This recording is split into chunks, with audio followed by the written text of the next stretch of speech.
my heart broke when I saw that very first piece of tissue. My heart broke.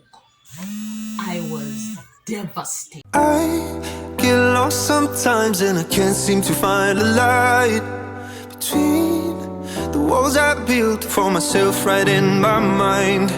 And then you came over and you showed me love that I never had seen before. Now Unfortunately, this is a little bit of on a sad note, and this conversation that we're about to have, it's definitely not a happy one, a buzzing one, or whatever, but it's something that we as women, a lot of us has been through. A lot of women have been through this, and I just think that it's important that we share our story, because sometimes our story can make a big difference in somebody else's life, as in my story might be able to help somebody else. If you understand how my earring fell out, okay? Give me a second. So my story might be able to help somebody else, and I'm just gonna share with you guys what happened to me and how I was able to deal with it. I didn't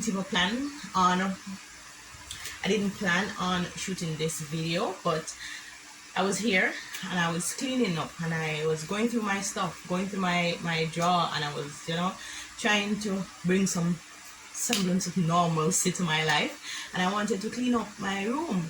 So as I was going through my stuff, I found my pregnancy tests, because I found my pregnancy test, and here it is. It's a first response. Here it is. Let me turn off the fan because I don't want you guys to not be able to hear me. I'm hot, but I just want to ensure that you guys are hearing me and hearing me clearly. So this happened 4 years ago, and as I am talking to you now, I just realized it's actually 4 years to the date. Today is actually the 18th of September, and this happened 4 years ago on the 16th of September. So I don't even know where to start. So I remember vividly, we went out to celebrate my supervisor's birthday. Her birthday is on the 18th of September. Well, yes, her birthday is on the 18th of September. And so we went out to celebrate her birthday, went to Macau, and it was real fun, festive, everything. I found out that I had my eye was itching at the time. Pink eye did I go around, conjunctivitis, so you call it. Yes. So we went out to do the celebration. We were having so much fun and everything. When I got back though, I did not drink because I knew I was pregnant, right? I knew that I was pregnant. I knew how far along I was. I was 10 weeks. And I was like, okay, 10 weeks, couple days, right? I already did my preliminary ultrasound and I knew that I was having a pair of twins.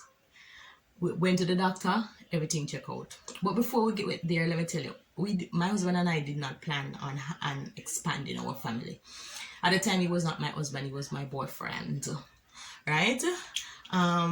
So we did not plan on expanding our family. At the time, I did not want to have any more children. I'm just going to be honest with you. I didn't want to have any more children because I had a child before and the relationship with his father did not pan out and I became a single parent.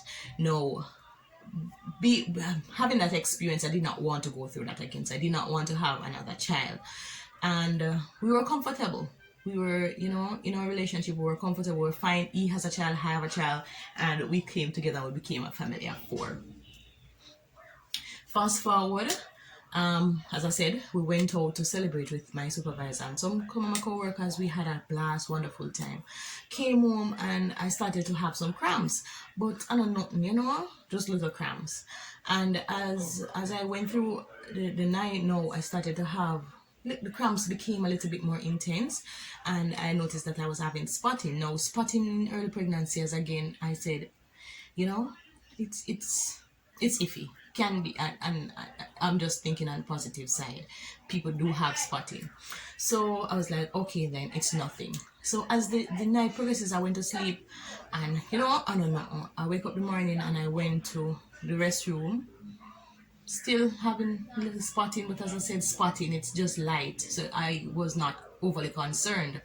I then went to my doctor because I realized that my eyes were itching and watering and stuff like that. So I went to the doctor, as I said, the conjunctivitis did not go around hard them time there.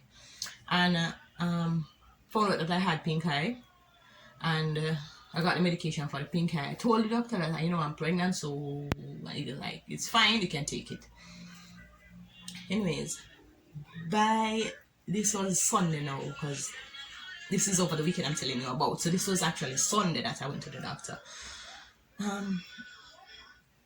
By Sunday night, about 8, I went to the bathroom and I realized that my spotting became really heavy, like heavy. And immediately my mind just started rush on my babies. And I said, Jesus, no, no, no. I remember I said I didn't want any baby, But it's like when I thought that they were in trouble, it's like my mind spring into action, and it's like I wanted to protect them. And I knew I wanted to carry them. And I was a little bit terrified, and I was like praying like, God, please, no, no, no, no, no, no, no, no, no, I cannot do this. As time goes by and the night progresses, I realized that the bleeding got heavier, and I started to see tissue. I was passing out tissue, and the bleeding got really heavy. And listen to me, my heart broke when I saw that very first piece of tissue. My heart broke. I was devastated. I was in so much pain. I felt like, no way is this happening to me. This cannot be happening to me. I was in shock. I was in pain. I was terrified. And in the morning I went to my doctor, and he said that you're having a miscarriage.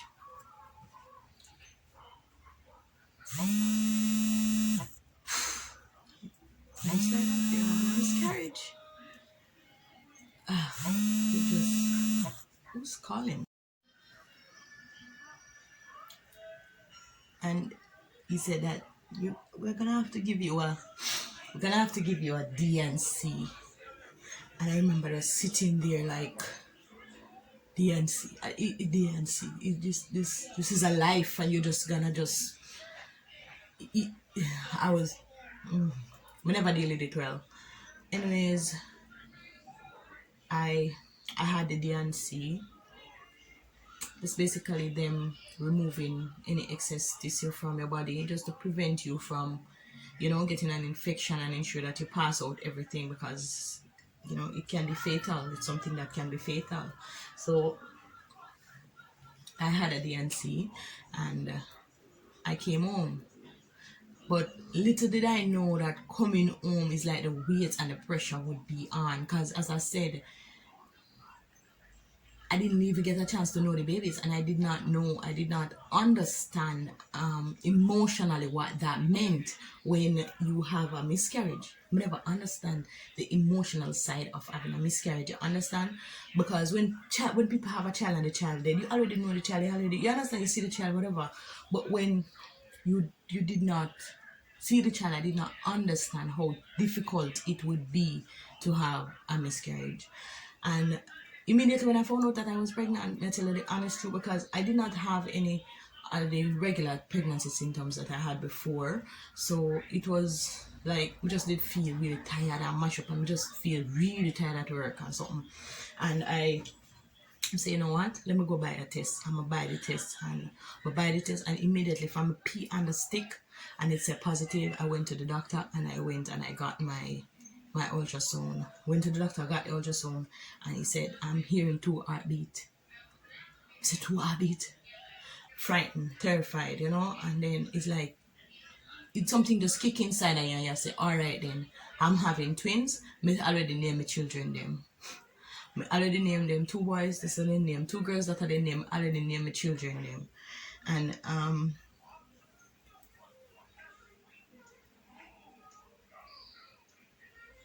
I think that was the hardest part, because it's like I already pick out a name, and then just to find out that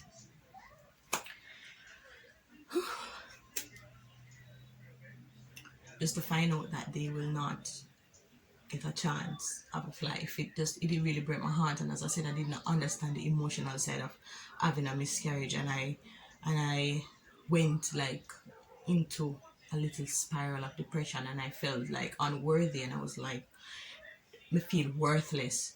And and I took about 7 days sick leave from work, or 5 days sick leave from work. Took some time off, and I just had to clear my mind and get my mind right. And I started to pray. That's when I found Jesus. I started to pray, and I started to read my Bible, because as I said, I just felt worthless. I just felt like I wasn't ready I did not want another child. I did not think I wanted another child. But the minute that it happened, it came into me like, I want a child. I was wondering what would look. At the time we were planning our wedding, we did already a plan our wedding. We're supposed to be getting married in January, 1st of January, because as I said, this is September and we were going to get married in January. We already planned our wedding. We found the venue and everything, and I was like, when I found out that I was pregnant, I was like, I called Monique, she always watch my channel too. Big up yourself, Monique. I call Monique, and as I said, girl, you have to give me a different wedding dress, because I'm gonna need place for my stomach. And to undo all of those plans, I started to feel the emotional weight of it, and then I just immediately started to read my Bible, and I started to pray more, and I used to read my Bible, but you just read the Psalms, you not read the Bible, right? So I started to read the Bible, I started to pray more, and then I just realized that it is not that you are worthless. It has nothing to do with you, right? And I had to dig myself out of that place, and I understand now that, Van, this is God's will, and whatever is God's will, it will be done, right? And I found that, and it was very difficult, and it took a little while, but I got there, and then I got baptized in December. I got baptized the 3rd of December. Prior to that, and I think the night that I was getting baptized, I was telling the story about when I was in the bathroom and I was crying, and I had this experience with God. It's like God himself just hold me while I was sitting there just crying and passing out tissue, and it's like God himself just hold me, and I felt comforted, right? So I'm sharing my experience of miscarriage, and of this pain and this emptiness. And I think maybe that's why I keep my pregnancy test. I still have the pregnancy test. I still have the first ultrasound. With them, and I keep the pregnancy test.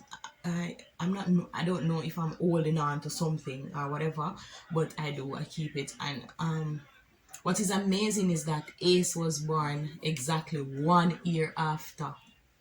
Ace's birthday is the 21st of September 2018.